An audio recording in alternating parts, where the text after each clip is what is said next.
St Peter's Basilica is one of the most iconic buildings in Western culture. But the facade we see today is the culmination of literal millenniums of changes, decisions and work, from a circus complex belonging to the most infamous tyrannical Roman Emperor Nero to a place of holy veneration. The current basilica and square from a book published by Carlos Fontana, the final architect of the basilica, records the total cost of the construction at 46 million ducats, which converted to modern US dollars would be 33 billion. However, since gold today doesn't have the same buying power it used to, some estimates put it closer to 53 billion US dollars. The price tag was so high that the Pope who originally commissioned the book was worried that it would further antagonize the Protestants and ordered it not to be published, with his successor publishing it. It is one of the most awe-inspiring buildings ever constructed, and it would appear even more extremely gargantuan had the massive square in front not been built to offset the enormous size of the basilica facade and make it appear smaller. Even though the first thing one notices in person is the sheer size of the basilica, it masks its size quite well, especially on camera, since it was designed so well and that everything is so proportional. So it is hard to understand how big everything is until you see a person for scale near the basilica. It is easily the largest church ever built, containing 778 columns, 395 statues, 44 altars, and 4,400 lanterns needed to illuminate the exterior before the invention of electric lighting. Covering 227,000 square feet, more than 2 football fields and standing room for 60,000 worshippers, with the piazza in front of the church being able to hold more than 300,000 people. The construction of St. Peter's lasted 120 years, with the decoration of the interior continuing for another 50 years. The dome is 133.3 meters tall, the tallest dome in the world, as well as the tallest building in Rome, dominating the historic skyline, with an unofficial, unwritten rule that no building should be taller than it in homage to the unprecedented ancient history and culture of the Eternal City. The main nave and facade both have a height of 45 meters. St. Peter's is also the longest basilica in the world, with an outside length of 218 meters and an inside length of 186 meters, with the facade being 115 meters wide. The dome has an inner diameter of 41.5 meters at the base, only beaten by the 2,000-year-old pure Roman concrete dome of the Pantheon at 43.44 meters, also in Rome. However, St. Peter's dome weighs 14,000 tons compared to the Pantheon's 5,000 tons.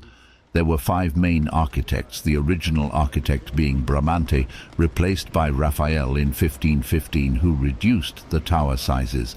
He died after only 5 years on the job. They both aspired for a Pantheon-inspired dome. Pope Paul III in 1547 appointed Michelangelo to oversee the design and construction of the basilica. The facade of the building was designed and constructed by Carlo and Stefano Moderno, father and son. Gian Lorenzo Bernini also attempted to design the facade but failed, though he was the principal architect of the main square out front, one of the basilica's most defining features. Here we are walking alongside the stone papal escape route called Passetto di Borgo that runs 800 meters from the Vatican City to the Castel Sant'Angelo. Within its walls is a passageway that several popes have used as an emergency escape route. Its passage, being only 3.5 meters wide, meant that only 2 people could pass at the same time, making it safer for the popes to not be chased. Construction of the wall dates back to 850, with Pope Nicholas III overseeing the creation of its current form in 1277. Pope Alexander II finished the wall in 1492. Here on Google Earth we can see the path the passageway takes from the Vatican to Castel Sant'Angelo. This passage was quite useful throughout history. The most recent papal escape was in 1527, when Clement VII evaded the 20,000 mutinous troops of Charles V, who went on to murder most of the Swiss Guard on the steps of St Peter's Basilica, with the Pope taking the passageway to take refuge in the old ancient Roman mausoleum. The Passetto was, at first, property of the Vatican City, even though most of it was located in Italian territory. This only changed recently with Pope Giovanni Paolo II, who chose to give it to the Italian government, all but the first 80 meters of the corridor that are located in the Vatican. After some years of maintenance work, the Italian government managed to reopen Passetto di Borgo for the public in 1999. It is now possible to walk through Passetto di Borgo by visiting Castel Sant'Angelo.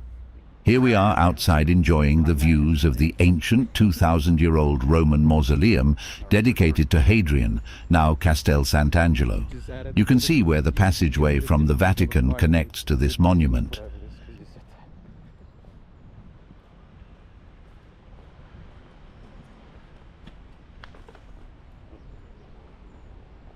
Here we are back at St Peter's Square, the open space which lies before the basilica, designed by Gian Lorenzo Bernini under direction of Pope Alexander VII, so that the greatest number of people could see the Pope give his blessing. Bernini had been working on the interior of St Peter's for decades. Now he gave order to the space with his renowned colonnades, using a simplified Doric order. There were many constraints from existing structures. The masses of the buildings of the Vatican Palace crowded the space to the right of the basilica's facade. The structures needed to be masked without obscuring the papal apartments. The obelisk marked a center, and a granite fountain by Maderno stood to one side. The trapezoidal shape of the piazza, which creates a heightened perspective for a visitor leaving the basilica and has been praised as a masterstroke of Baroque theatre, is largely a product of site constraints. According to the Lateran Treaty, the area of St. Peter's Square is subject to the authority of Italian police for crowd control, even though it is a part of the Vatican State. At the center of the square stands the Vatican Obelisk, an uninscribed Egyptian obelisk of red granite, 26 meters tall. Originally erected in Heliopolis, Egypt, standing in the Temple of the Sun during the reign of Pharaoh Nebkhaur-Amenemhet II, who reigned from 1992-1985 BC. It was moved to the Julian Forum of Alexandria by Emperor Augustus, where it stood until AD 37, when Emperor Caligula ordered the obelisk to be shipped to Rome, placing it on the spina which ran along the center of the Circus of Nero. It was moved to its current site in 1586 by the engineer-architect Domenico Fontana under the direction of Pope Sixtus V. The engineering feat of re-erecting its vast weight was memorialized in a suite of engravings. The Pope appointed a council to consider ways and means of moving the 330-ton Aswan granite obelisk a quarter of a mile to its current position. Nearly 500 men came to submit their plans. The obelisk is of great importance as it was witness to the martyrdoms of past Christians during the age of persecutions in the Circus of Nero. Most importantly, it witnessed the execution of St. Peter, which is why it is so prominently displayed in the square. The honor went to Domenico Fontana, the Pope's official architect, who proved to the council the feasibility of his proposal by making a scale model in lead. Fontana erected a framed tower of timbers surrounding the obelisk, and then by means of ropes attached to the tower, raised the obelisk from its pedestal and afterward lowered it so that it should rest on a wooden platform. This platform he had drawn on rollers to the new site, where the tower was re-erected and the great stone was raised from its horizontal position on the platform to the vertical and set on the new base. The project required 900 men, 75 horses and untold numbers of pulleys and lengths of rope. The operation was carried out using hemp ropes and iron bars, weighing 40,000 pounds, and took about 5 months to complete, captivating the city's populace. In fact, the operation was so delicate, the Pope was said to have threatened anyone who distracted the workers with imprisonment or even capital punishment. The name of Nero conjures up images of savagery and madness. Around 64 AD, Rome burned in a fire that lasted 6 days. When the fire had run its course, nearly 70% of the city lay in ruins. Ancient Roman historians who lived in that era, like Suetonius and Cassius Dio, believed that Nero had been behind it all, hoping to clear the area for a building project he wished to call Necropolis. The displaced citizens also blamed Nero for the fire, so he found a convenient scapegoat in the relatively unknown sect of Christianity. Nero blamed the fire on the refusal of the Christians to worship the Roman gods. Thus began a terrible chapter in history, where people were persecuted for their beliefs and killed for entertainment. It was convenient for Nero to host these executions at the Circus, since most of the victims of the fire had been relocated in that vicinity. He hoped to appease them by avenging their losses with the death of Christians. It was within this setting that the Apostle Peter was martyred. Christians believed that Peter had received the authority to preside over the church from Jesus himself. Tradition holds that Peter asked his executioners to crucify him upside down, saying he was not worthy to die in the same way as his master had. After Peter's death, his friends and followers took his body, placing it in a nearby necropolis. Records show that by the middle of the 2nd century, the Circus of Nero had been abandoned. Many scholars believe that the memory of the atrocities that had taken place there may have contributed to its abandonment. Underneath the current basilica lies the Vatican Necropolis, which conveniently stood near Nero's Circus after it fell into abandonment. It was forbidden to bury the dead within city walls during imperial times, so many cemeteries and burial grounds sprang along the roads outside city limits. In this diagram you can see the present-day St Peter's Basilica on the top first layer. Beneath it lays the buried floor and remains of old St Peter's Basilica, and underneath that on the third layer stands the buried yet very well-preserved Vatican Necropolis, which excavations recently started in 1940 and now can be visited by a limited guided tour. The red area, or number 7 on the diagram, represents the trophy of Gaius.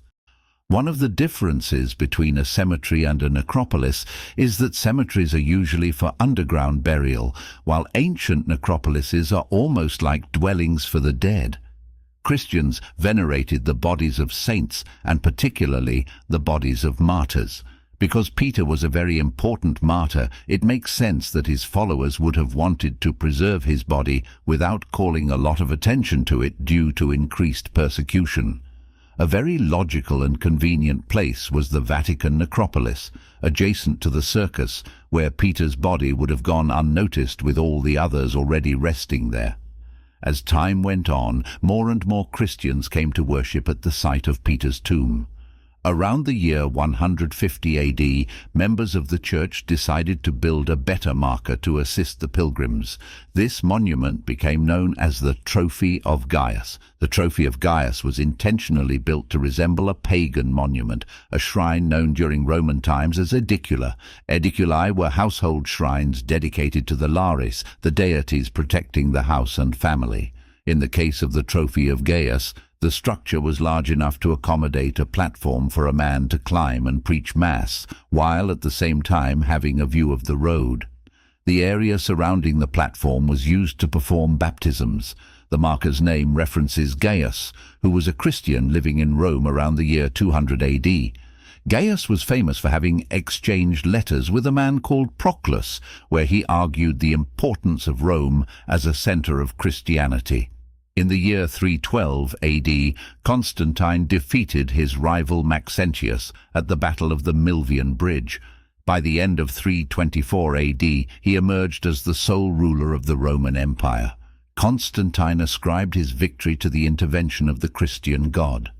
Tradition holds that Constantine had received a vision of the Christian sign Chi Rho during one of his campaigns, and heard a voice that told him, "In this sign, conquer." To show his devotion, Constantine began the construction of a church in Rome, the Basilica Constantiniana, now San Giovanni in Laterano. However, when he noticed that believers continued to worship at the site of Peter's tomb, he decided to begin construction of a new building on the very spot where the trophy of Gaius stood.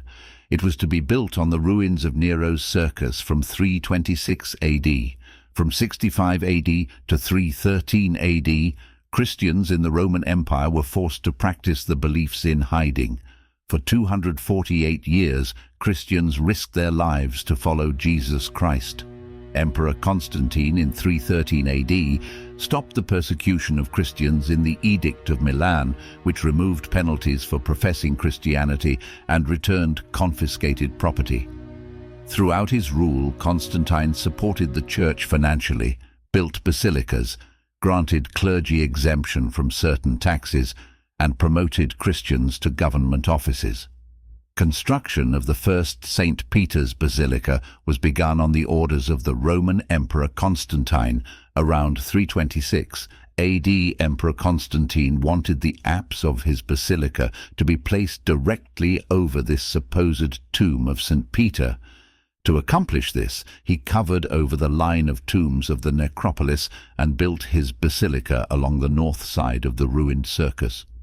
His architects even incorporated some of the Circus's north buildings into the church. Constructed over 40 years, it was over 107 meters long, and with the addition of a transept, it gave the shape of a Latin cross. It could accommodate around 4,000 worshippers and resembled the Basilica of St Paul's outside the walls in Rome today. Papal coronations were held at the Basilica, and in 800 Charlemagne was crowned Emperor of the Holy Roman Empire there. Old St Peter's Basilica stood for over 1,000 years, but by the 15th century it had fallen into a grave state of disrepair. Discussions on repairing parts of the structure commenced upon the Pope's return from Avignon. Two people involved in this reconstruction were Leon Battista Alberti and Bernardo Rossellino, who improved the apse and partially added a multi-story exterior gallery to the atrium facade, on which construction continued intermittently until the new basilica was begun. Alberti pronounced the basilica a structural abomination, saying, "Have noticed in the Basilica of St. Peter's in Rome a crass feature. An extremely long and high wall has been constructed over a continuous series of openings, with no curves to give it strength and no buttresses to lend it support. The whole stretch of wall has been pierced by too many openings and built too high. As a result, the continual force of the wind has already displaced the wall more than 6 feet, 1.8 meters, from the vertical. I have no doubt that eventually some slight movement will make it collapse." At first, Pope Julius II had every intention of preserving the old building, but his attention soon turned toward tearing it down and building a new structure. Many people of the time were shocked by the proposal, as the building represented papal continuity going back to St. Peter. The original altar was to be preserved in the new structure that housed it.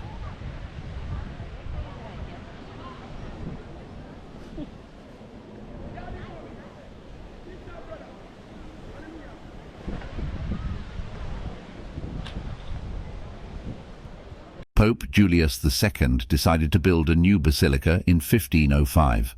Donato Bramante won the contract with his idea of a central building in the form of a Greek cross.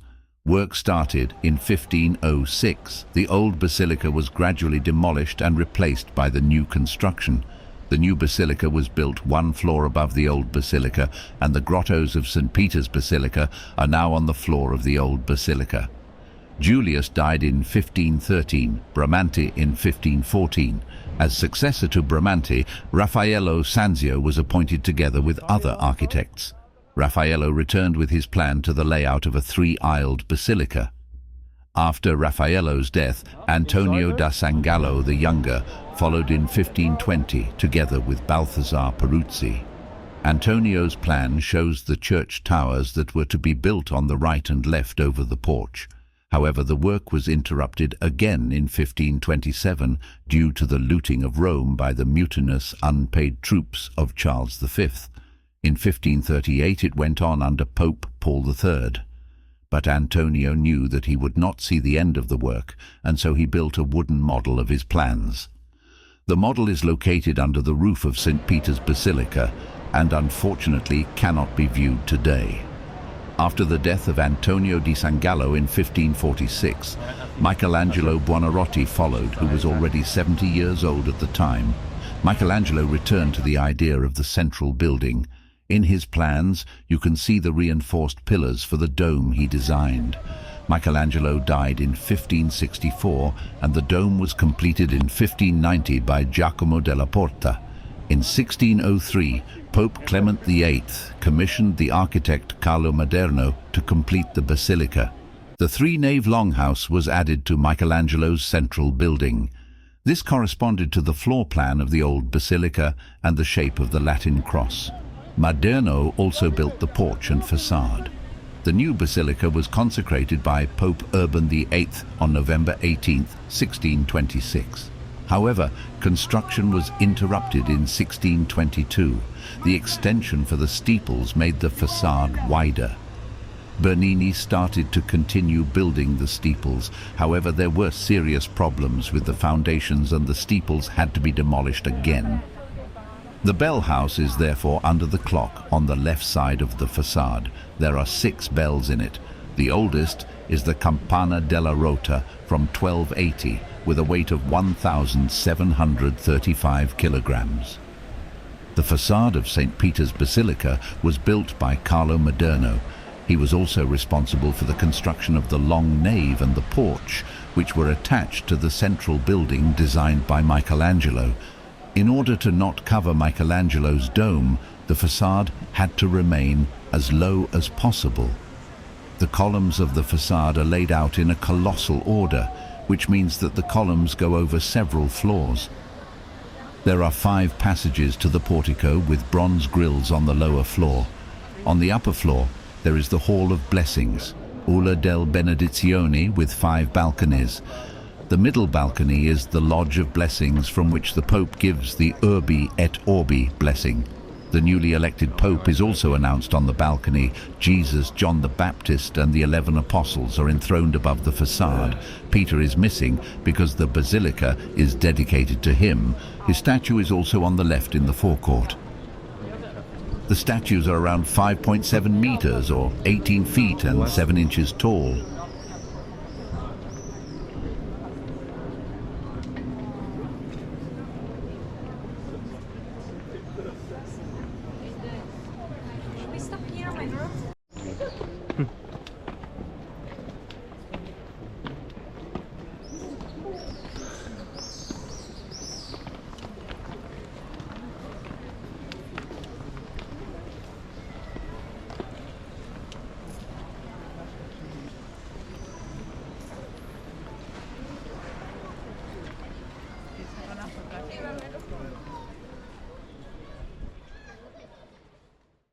If the sun's gonna be like this on the walk back, I'm gonna shut the cap. I cannot see. I literally cannot see. Yeah, sunglasses. I forgot to bring them. Look at the size of these pillars though.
As soon as you enter St. Peter's Basilica, you can immediately perceive how huge the building is. The altar above Peter's grave is far away. It is 90 meters to the first pillars that support the dome. This is almost half of the total length of the basilica of 186.36 meters. The main nave is 26 meters wide, 45 meters high, and has an area of around 4,500 meters square. The interior of the basilica is dimensioned accordingly.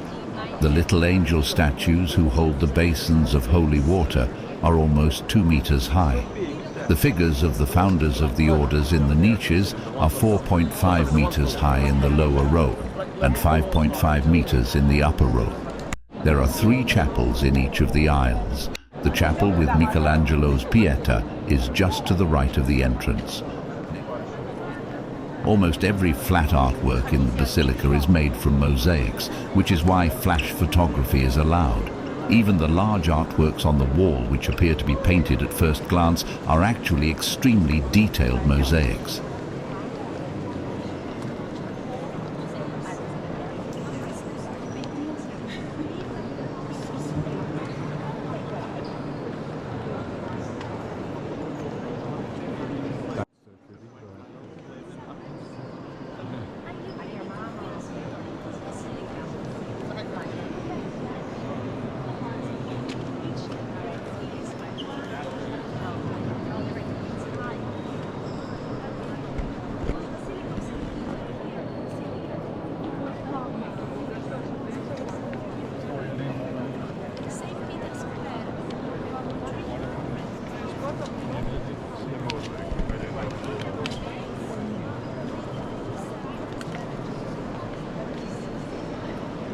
This ancient statue of St. Peter, portrayed as he gives a blessing and preaches while holding the keys to the kingdom of heaven, is famous throughout the world. Some scholars have attributed it to Arnolfo di Cambio, 1245 to 1302, but others believe that it is a 5th century casting. Pilgrims who come to the basilica traditionally touch and kiss its foot, so that it is literally worn thin.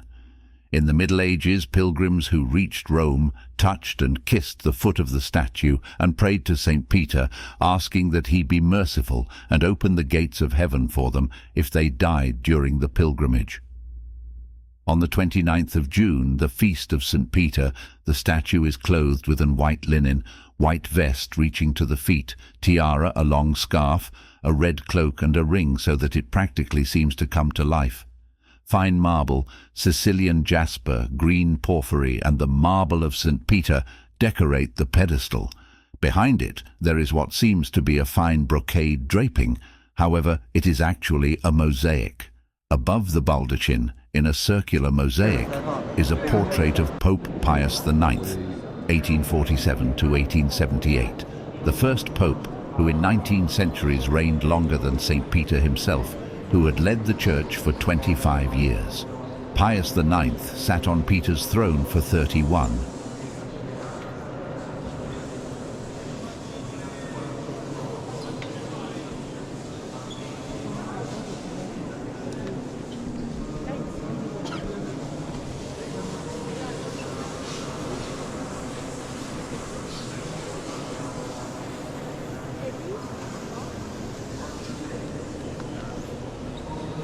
Bernini's first work at St. Peter's was to design the baldacchino, a pavilion-like structure 95 feet tall and claimed to be the largest piece of bronze in the world, which stands beneath the dome and above the altar, marking the tomb of St. Peter.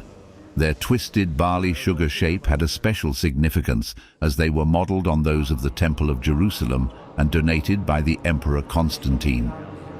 Based on these columns, Bernini created 4 huge columns of bronze, twisted and decorated with laurel leaves and bees, which were the emblem of Pope Urban. To create this, Pope Urban VIII took all the bronze that adorned the top of the porch of the ancient Roman Pantheon temple for Bernini to melt down and repurpose in the making of this structure.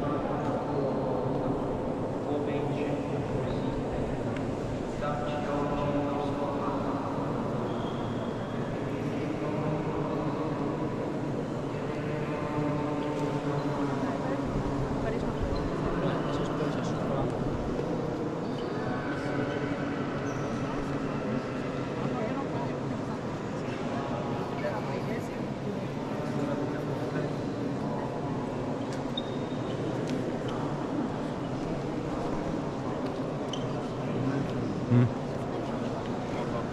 know those soul churches that they have?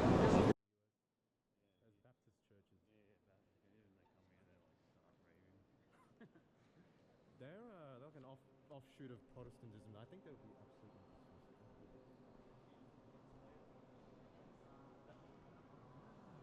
On the left is one of the few paintings in the basilica, as everything else are mosaics.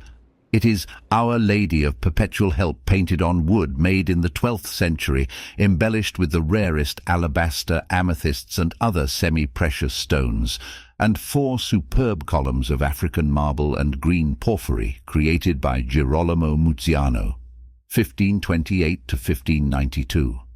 The remains of St Gregory of Nazianzus, who died in the year 390, one of the great theologians from Cappadocia, are preserved in a porphyry urn beneath the altar.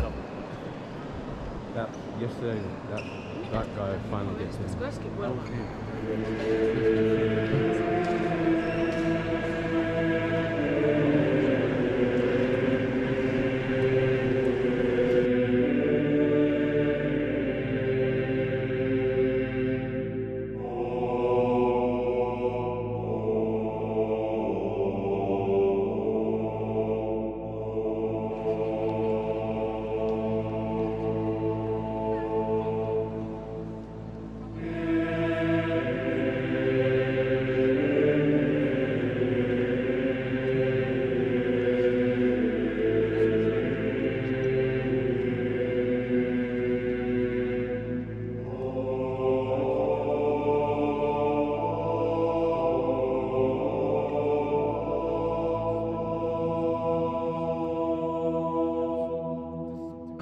Now, we are walking to the chapel and altar of St Sebastian, a Roman Praetorian guard who was martyred under Emperor Diocletian in the year 288. Under the altar are the remains of Pope St John Paul II.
Oh, it's a tour.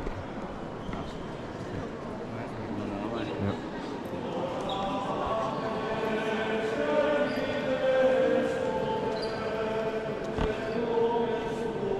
The Altar of Transfiguration is one of the most beautiful mosaics in St Peter's. A team of 6 artists took 9 years to execute the mosaic, finishing in 1767. It is a reproduction of the last painting by the Italian High Renaissance master Raphael, which is now in the Vatican museums. Raphael worked on the 4.1 meter by 2.8 meter painting from 1516 until his death in 1520. Beneath the altar are the remains of Blessed Pope Innocent XI, his face and hands covered with silver. The traditional Latin Mass is said here most mornings at 7. Whoa.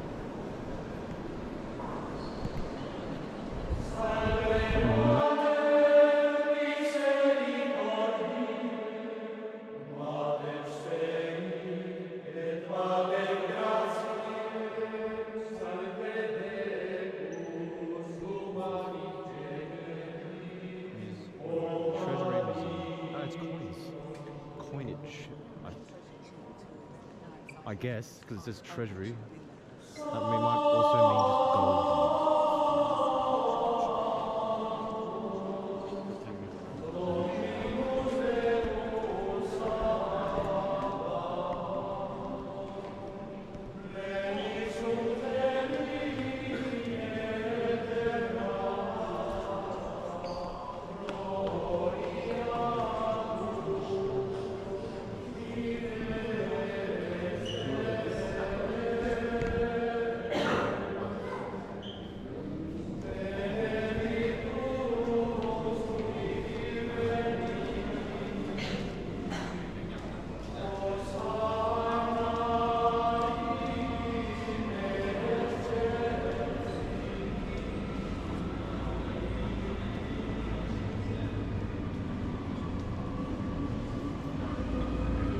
I don't know.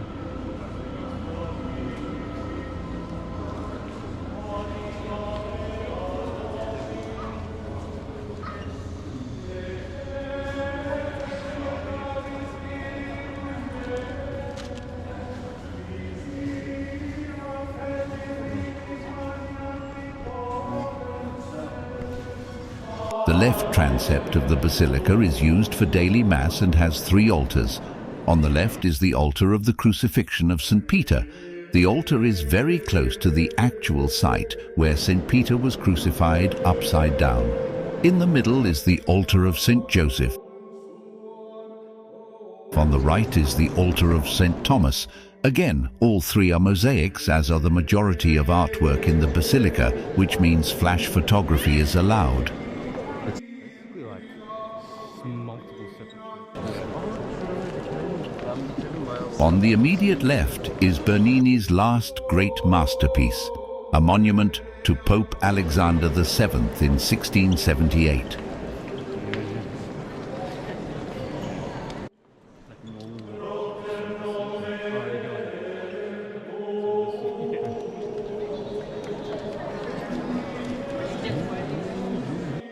They completely overpower everyone with their amps. And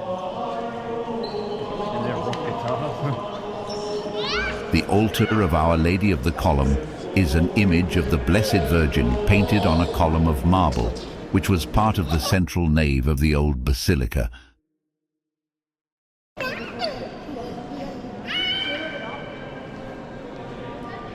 The altar of Pope St. Leo the Great is the only altarpiece in St. Peter's consisting of a monumental marble relief.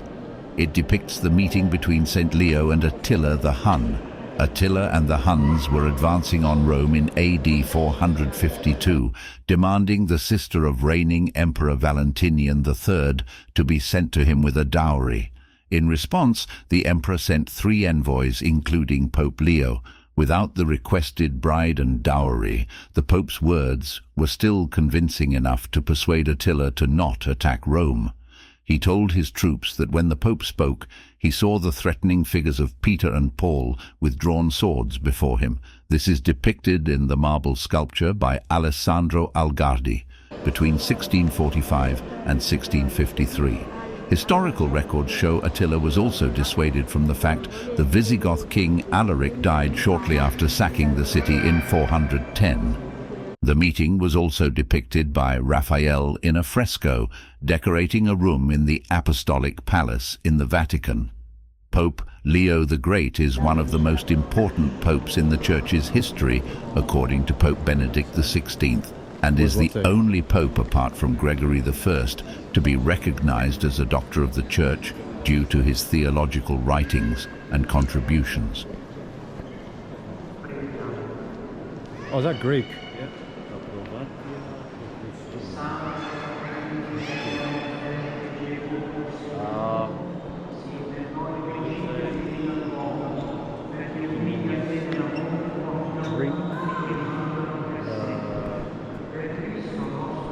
Blood or Provatia means holy blood, the blood of Christ.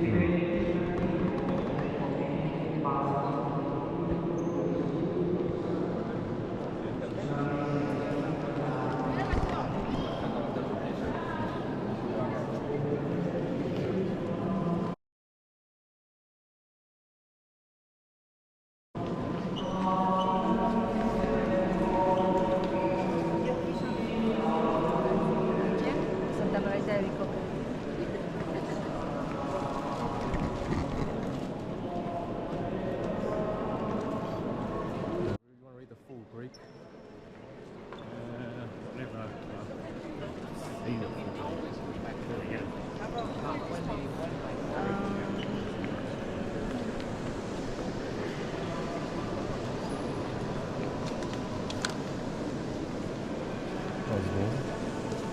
Now we are looking at another masterpiece by Bernini, finished in 1611 at the end of the central nave.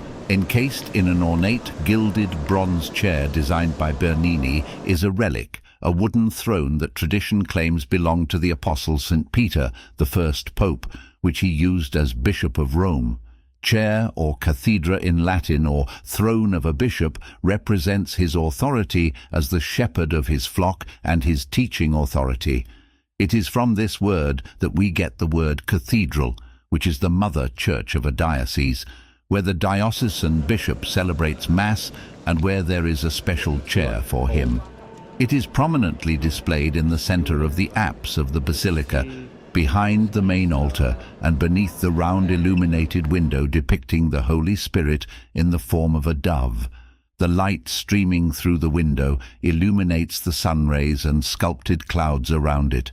The relic itself is described as an oaken chair damaged by cuts and worms. The back and front of the chair are trimmed with carved ivory. This description is from 1867, when the relic was photographed and displayed for veneration for the last time. During the Middle Ages, the chair was exhibited each year for the veneration of the faithful, and the newly elected pope was solemnly carried into the basilica and enthroned on it.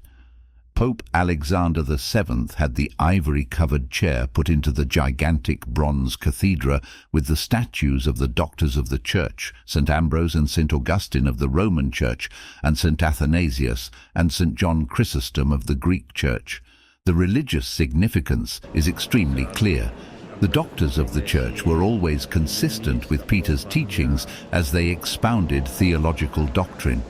The Gospel does not change because the Holy Spirit, portrayed as a dove, flies along the span of the centuries, assisting and accompanying its church. The chair or cathedra of Peter symbolizes the perpetual continuity of the doctrine and its promise of infallibility. It triumphed over all heresies throughout the centuries.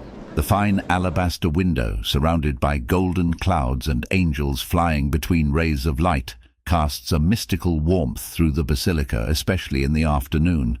It is divided into 12 sections, in homage to the 12 apostles who carried the words of the gospel throughout the world.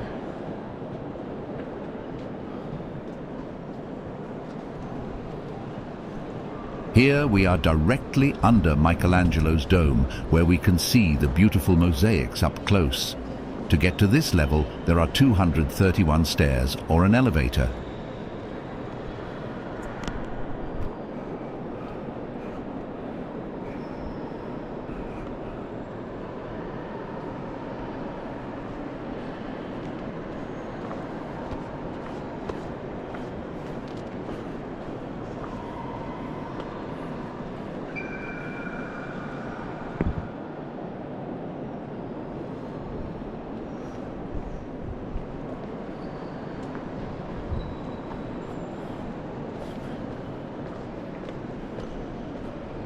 From here, there is another 320 stairs to get to the very top, with no elevator, but a narrow single-file staircase that slowly spirals up, with the roof slanting in as you go.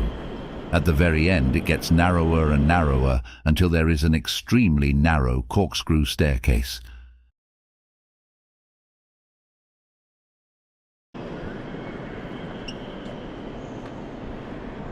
After the claustrophobic, strenuous climb, one is met with a view of Rome from the highest point in Rome, from the tallest dome in the world.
La discesa sarà diversa, non sarà la stessa della caduta.